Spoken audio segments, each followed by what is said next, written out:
మనతో పాటు ఈ అంశం గురించి మాట్లాడటానికి శిల్పారెడ్డి గారు ఉన్నారు, ప్రముఖ యాక్టివిస్ట్. శిల్పారెడ్డి గారు నమస్తే అండి.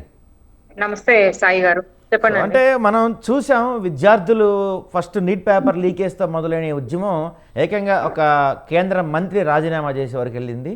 అసలు ఎప్పుడు ప్రజలకి కొంత దూరంగా ఉండే మోడీ గారు ఏకంగా రీల్స్ చేస్తూ పెడుతున్న పరిస్థితి చూస్తున్నాం. సో దీన్ని ఇన్స్పిరేషన్గా తీసుకొని తెలుగు రాష్ట్రాల్లో, ప్రత్యేకంగా ఏపీ తెలంగాణలో యూత్ ఏ విధంగా చేంజ్ అయ్యే అవకాశం ఉంటుంది? ఎందుకంటే మనం ఏపీలో డిఎస్సి పేపర్ లీకేజ్ చూస్తున్నాం, తెలంగాణలో నిరుద్యోగుల సమస్య గొడవలు చూస్తున్నాం. డిఎస్సి జాబ్ సంబంధించిన గొడవలు చూస్తున్నాం. తెలంగాణలో జాబ్ క్యాలెండర్ 2 లక్షల ఉద్యోగాలు ఉన్నారు, ఆ గొడవ కూడా చూస్తున్నాం మనం. అంటే ఈ ఉద్యమం ఏదైతే జరిగిందో ఢిల్లీలో, దాన్ని ఇన్స్పిరేషన్గా తీసుకొని తెలుగు రాష్ట్రాల్లో యూత్ కూడా కొంత ఇక నుంచి ఉద్యమం తీవ్రం చేసే అవకాశం ఉంటుందంట అనుకుంటున్నారా? మీరేం భావిస్తున్నారు దీనిపైన? First of all, country politics is so different from the state politics అండి.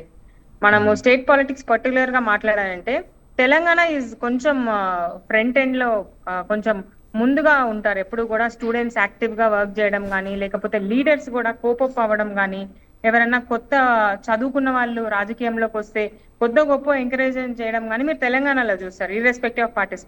బట్ ఆంధ్రప్రదేశ్ లో కంప్లీట్ గా కుల రాజకీయాలు, మత రాజకీయాలు, లేకపోతే ఉన్న లీడరు ఏ ఎక్స్ఎమ్మెల్యే కొడుక లేకపోతే ఏ ఎక్స్ఎమ్మెల్యే కూతురా అనే తప్పితే ఆంధ్రప్రదేశ్ లో ఇండిపెండెంట్ గా ఏ పొలిటికల్ బ్యాక్గ్రౌండ్ లేకుండా వచ్చిన ఒక్క నాయకుడు ఉండరు. ఎందుకంటే రానివ్వరు. వచ్చినా సరే వాళ్ళు ఏదో ఒక రకంగా కులం లేదనో, లేకపోతే డబ్బు లేదనో, ఫైనాన్షియల్ గా లేరనో, లేకపోతే పొలిటికల్ బ్యాక్గ్రౌండ్ లేదనో వాళ్ళ ముందర తట్టుకునే అంత శక్తి ఆంధ్రప్రదేశ్ లో ఇవ్వరు. అండ్ ఆంధ్రప్రదేశ్ లో యువత కూడా ఈ పేపర్ లీకేజ్, ఈ జాబుల కంటే కూడా వాళ్ళు మా ఏమంటారు ఈ యాక్టర్స్ ఫ్యాన్ వార్స్ లో, లేకపోతే మా ప్రివ్యూ షోలో టికెట్లలో, ఈ వీటిల్లో బిజీ ఉంటారు. ఆనెస్ట్ గా చెప్పాలంటే ఐ ఫీల్ తెలంగాణ సైడ్ మంచి స్కోప్ ఉంటది ఎవరైనా సరే. ఎందుకంటే కేటీఆర్ లాంటి ఎడ్యుకేటెడ్ లీడర్స్ ఉన్నప్పుడు, at least as an today KTR లాంటి ఎడ్యుకేటెడ్ లీడర్ ఉన్నప్పుడు he knows the value of education.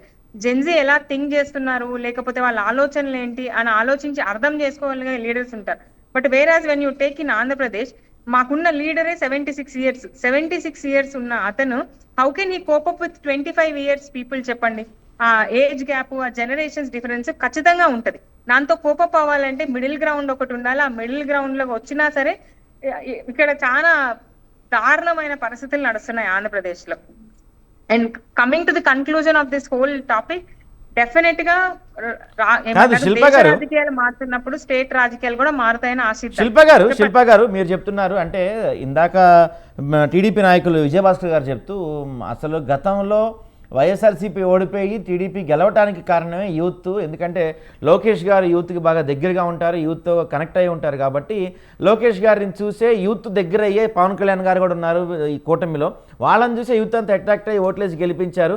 అసలు యూత్ మొత్తం, ఏపీ యూత్ మొత్తం కూటమికి అండగా ఉందని చెప్తున్నారు విజయభాస్కర్ గారు. మీరేమో నేను చెప్తాను పోయినసారి వైఎస్ఆర్సీపీ ఓడిపోయిన దానికి కారణం వాళ్ళ language. One of the reason is వాళ్ళ మంత్రులు, వాళ్ళ లాంగ్వేజ్లు సరిగా లేవండి. అది ఒక రీజన్. అండ్ గవర్నమెంట్ లో ఉన్నప్పుడు వాళ్ళు చేసి చెప్పుకోలేకపోవడం ఒకటి, ఆంధ్రప్రదేశ్ వేరే రాష్ట్రం అయిపోతుందని చెప్పడం ఒకటి, అవన్నీ చెప్తున్నారు. యాజ్ ఆన్ టుడే తీసుకుంటే వీళ్ళు ఇచ్చిన హామీలు ఫుల్ఫిల్ చేశారా, లేకపోతే ప్రామిస్ చేసిన 25 లక్షల కోట్లు ఇన్వెస్ట్మెంట్ వచ్చిందని చెప్తున్నారు. Is it true? 6,000 కోట్లు వచ్చాయి as per the central government. మనకి అసెంబ్లీ నుంచి వచ్చిన రిపోర్ట్ ప్రకారము కూడా ఇవన్నీ కూడా అబద్ధాలు చెప్పి కొంతకాలమే గెలవచ్చండి. I'm telling you again, Stanford తెలివి గనక యాక్చువల్ గా వర్క్ అయితే ఆంధ్రప్రదేశ్ చాలా ముందరికి వెళ్తుందండి.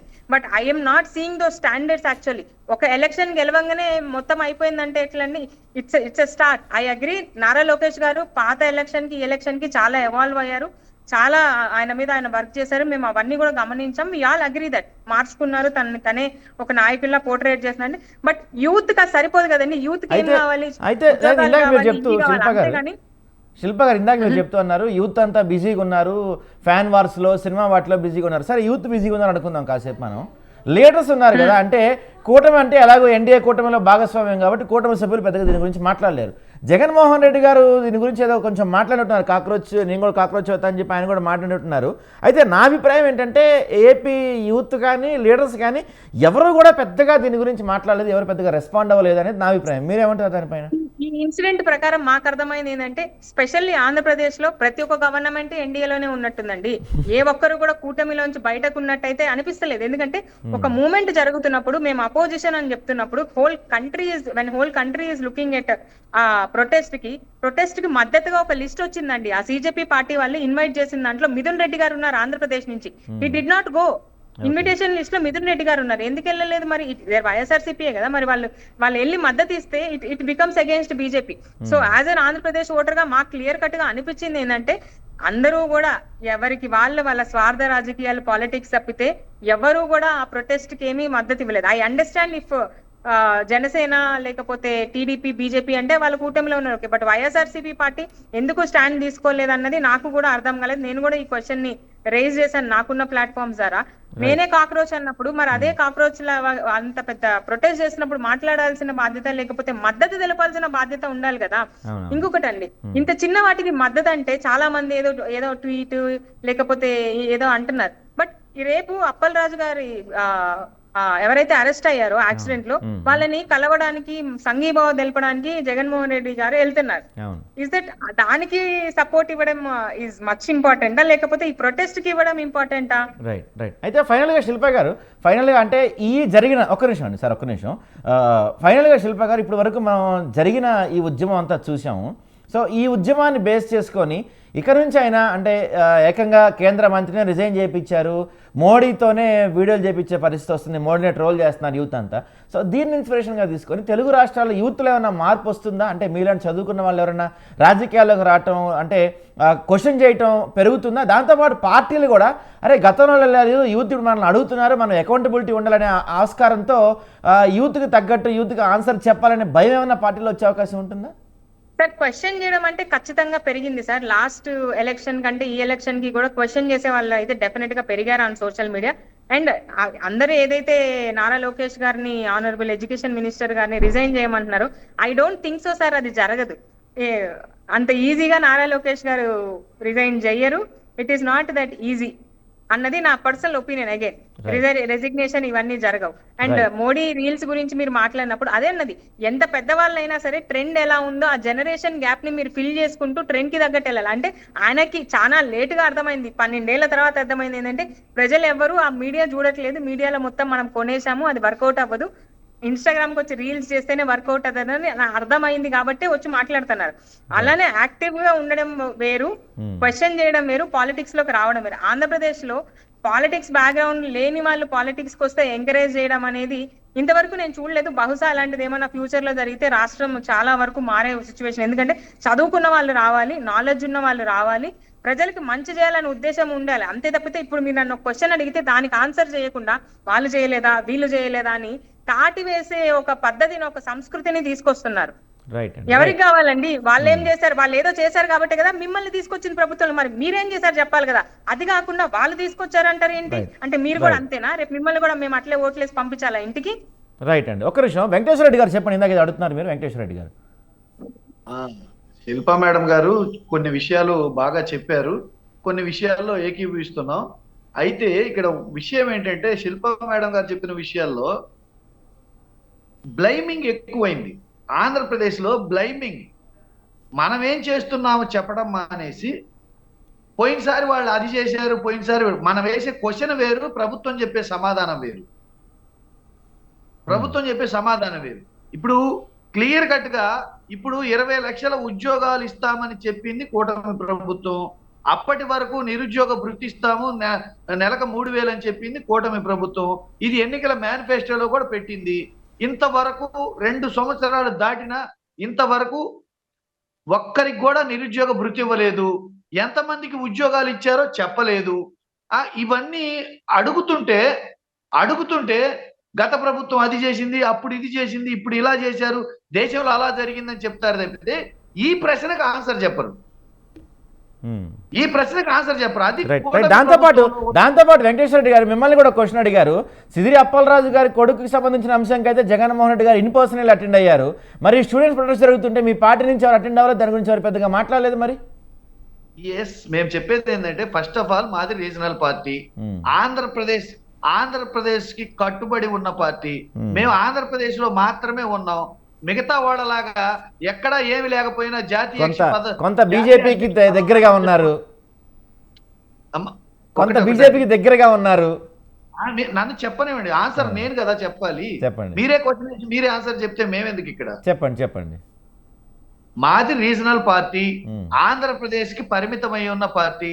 మిగతా పార్టీలో లాగా ఎక్కడ ఓట్లు లేకపోయినా, ఎక్కడ పోటీ చేయకపోయినా మాది జాతీయ పార్టీ అని చెప్పుకోవడం కానీ, జాతీయ అధ్యక్షుల్ని, జాతీయ కార్యదర్శుల్ని ఎన్నుకోవడం కానీ ఆ కల్చర్ మా దగ్గర లేదు. మేము ఎవరితోటి దగ్గరగా లేము. జగన్మోహన్ రెడ్డి గారు నరేంద్ర మోడీ ప్రధానమంత్రిగా ఉండగా ఆన్ ద డయాస్ ఆయన పక్క నుంచి మాకు ఎవరితో లాలోచి లేదు అని చెప్పేసి, మా రాష్ట్ర ప్రయోజనాలే మాకు ముఖ్యం అని చెప్పేసి నరేంద్ర మోడీ గారి ఎదురుగా ఆయన ముఖాన చెప్పిన వ్యక్తులం మేము. ఒక్క నిమిషం. ఎవరితో లాలోచి కానీ ఎవరితో పొత్తులో కానీ మేము లేము. సార్ నేను ఒకటి అడుగుతున్నా సార్, ఇప్పుడు ఇందాక అన్నారు కదా, డెఫినెట్ గా సార్ ఒక డయాస్ మీద చీఫ్ మినిస్టర్ గా ఉన్నప్పుడు జగన్మోహన్ రెడ్డి గారు ఏమన్నారు, మాకు రాష్ట్ర ప్రయోజనాలు తప్ప మీతో సంబంధం లేదు అన్నారు. That is what we expect from a leader. అంత పెద్ద డయాస్ లో అంత చెప్పినప్పుడు మరి ఈ రోజు ఏమైంది సార్? అపోజిషన్ కి రాగానే ఓ చిన్న మాట, ఓ చిన్న ట్వీట్, చిన్న ప్రెస్ మీట్, ఎంతసేపటికి ఆంధ్రప్రదేశ్ అన్నారు. ఆంధ్రప్రదేశ్ లో స్టూడెంట్స్ లేరా? స్టూడెంట్స్ నీట్ ఎగ్జామ్ రాయలేదా? ఇవన్నీ మాలాంటి చదువుకున్న వాళ్ళు చూడటం లేదని మీరు అనుకుంటున్నారా? అది ప్యాటర్న్ సార్, ఒక బిహేవియర్ ఉంటుంది. ఆ బిహేవియర్ ని అబ్జర్వ్ చేస్తూ ఉంటావు మీరు. మీ పార్టీలకి లైన్ ప్రకారం మీరు ఏమన్నా చేసుకోవచ్చు. బట్ నేను చెప్పేది ఏంటంటే వీఆర్ ఎడ్యుకేటెడ్ పీపుల్. మీరు సపోర్ట్ చేయకపోతే మీరు ఏం మెసేజ్ సెండ్ చేస్తున్నారు అన్నది కూడా ఇంపార్టెంట్. ఒక విజయభాస్కర్ గారు మీరు చెప్పండి. అంటే చంద్రబాబు నాయుడు గారు 76 ఏళ్ళ వయసు ఉన్నారు కాబట్టి ఆయన శిల్పా మేడం గారు చెప్పిన దానికి నేను ఆన్సర్ చేయాలి కదా. చెప్పండి. శిల్పా మేడం చెప్పిన దానికి భాస్కర్ గారు ఎలా ఆన్సర్ చేస్తారు? లేదు, అది వేరే క్వశ్చన్ అడుగుతా, మీరు చెప్పండి సార్. ఇక్కడ నేను చెప్పేది కోపడకూడదు సార్.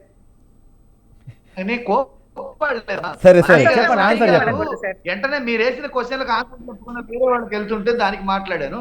ఇక్కడ ఆన్సర్ విషయం చెప్పండి, టైం లేదు ఎక్కువ. పార్లమెంట్ లో మిథున్ రెడ్డి గారు మేము